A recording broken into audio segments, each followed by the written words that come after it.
Каждый день, кроме редких выходных и командировок, Мурат Зязиков приезжает на работу в свою резиденцию.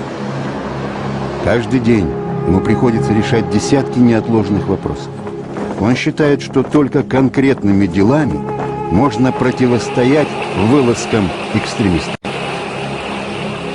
Какие бы деструктивные силы, какие бы какие-то такие силы, которые в народе называют бесовым племенем, как бы они ни старались, как бы эти отдельные силы не хотели бы видеть все по-другому, там, обострить, для нас главное это успехи в экономическом, социальном плане. Те достижения, которые сегодня Ингушетия имеет, и то направление, которое выбрала Ингушетия, это для нас приоритетным, государственным приоритетным стало образование, медицина, культура.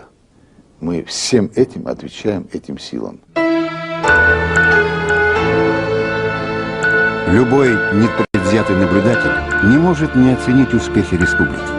Вся Ингушетия превратилась сегодня в большую стройку. В считанные годы создано почти 3 миллиона квадратных метров жилья. Это настоящий прорыв для небольшой, самой молодой республики. Газифицированы абсолютно все населенные пункты. Выстроен республиканский центр матери и ребенка.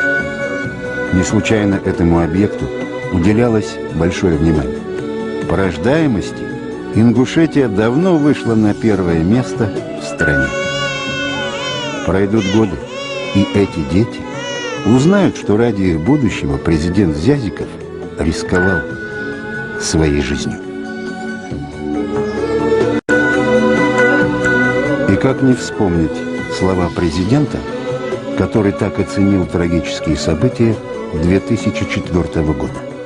Ну так, по-человечески, да, конечно, бывает иногда. А так, чтобы я не зациклился на этом. Бог богатый, Бог бережет, Он ведет по жизни. И я Ему благодарен, что Он и сохранил, и что я после этого успел очень много сделать. Вот это самое главное. С помощью зарубежных и отечественных инвесторов в республике открываются все новые и новые предприятия. Например, такие, как производство тюнеров. Благодаря этой современной технике в республику уже пришло цифровое телевидение.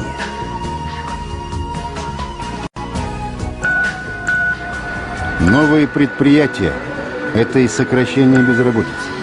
А проблема занятости населения актуальна для всего Северного Кавказа. Завтра будем обсуждать вопросы всего региона. И одна из основных тем – это, конечно, развитие экономики, социальное развитие.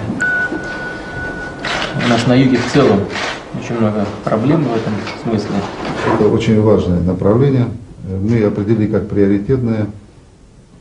В прошедшем году мы построили 7 школ, построили 14 объектов, которые будут добавлять нам рабочие места. То есть вот такие приоритеты сегодня есть. Конечно, самое главное – это стабильность, мир на Кавказе.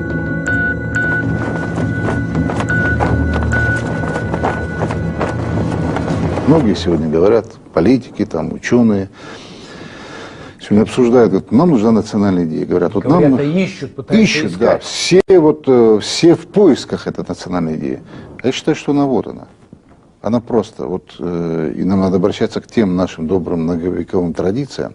А они говорят о том, что национальная идея – это о том, что Россия всегда была многонациональна, многоконфессиональной.